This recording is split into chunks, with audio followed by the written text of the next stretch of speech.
everyone. I'm doing this video today just to show you my urban garden and that edible gardens are possible anywhere. So I'm just going to get started with letting you see what I have here. So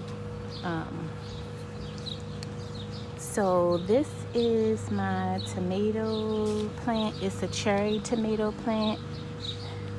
You can see the developing cherry tomatoes. They're developing really nicely. This is my dirt.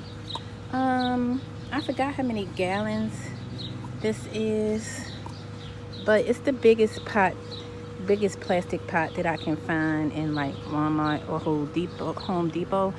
The flowers here is what turns into the cherry tomatoes. So once the flower starts to die, that's actually a good sign, because when it falls off, you see the little round cherry tomato that's green inside of there, and then it just develops into the tomato, and it does that rather quickly.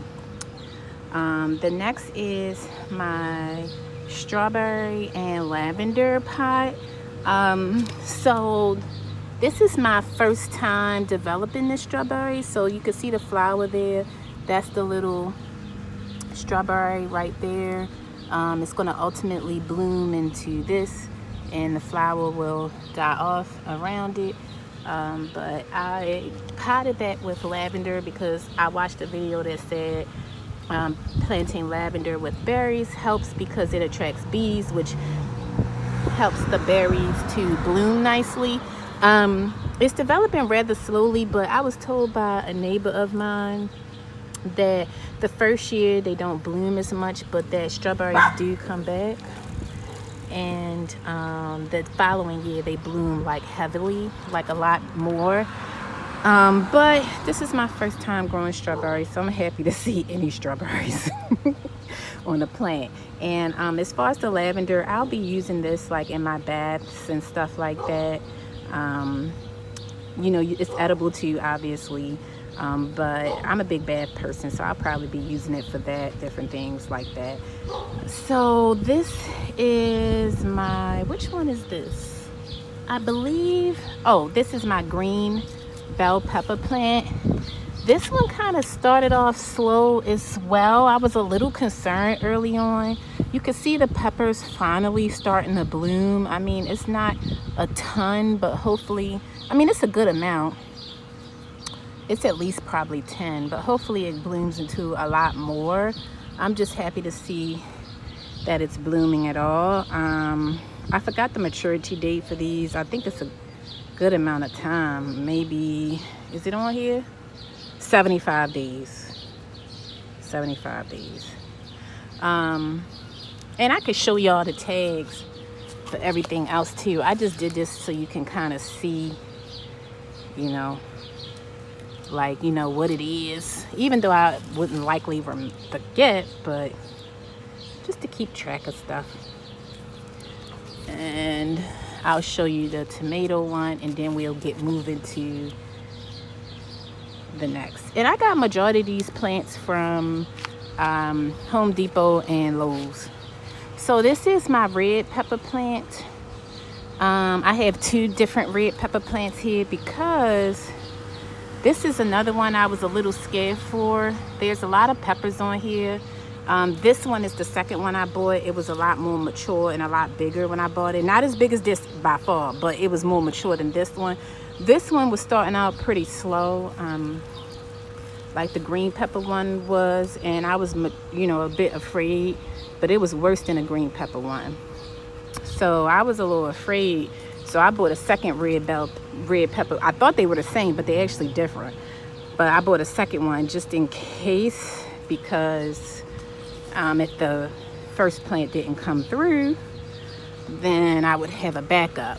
But you can see the little, you know, peppers blooming. This one's blooming a lot more, obviously. And this, lastly, for the backyard, is my zucchini plant.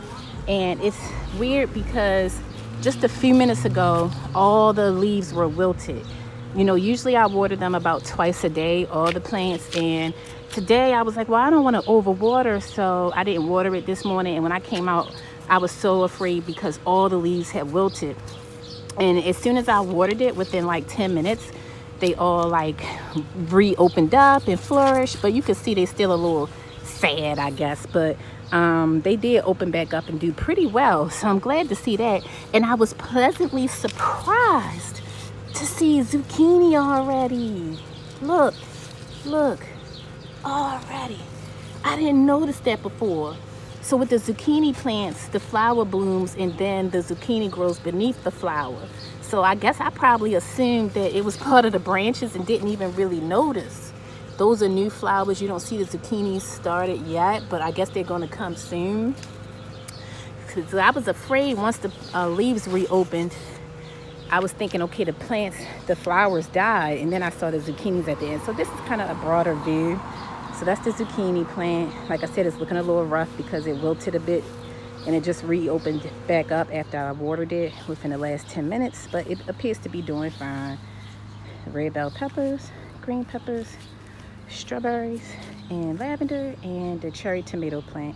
I also have lettuce, collards, green beans, and an herb pot on my front porch. So I will show y'all that in another video, but I just wanted to let you know I live in a city and it is possible to have a potted urban garden. I do have a backyard, but I felt like the pots were a lot easier in terms of maintenance and ensuring that you had healthy soil. And I don't like bugs very much, even though there are bugs in the pots like little ants and stuff. It's not as bad as if you did it in ground. So it is possible. I hope this give y'all hope. It was nice talking to y'all. Let me know what you think of my garden and if you have one yourself. Bye.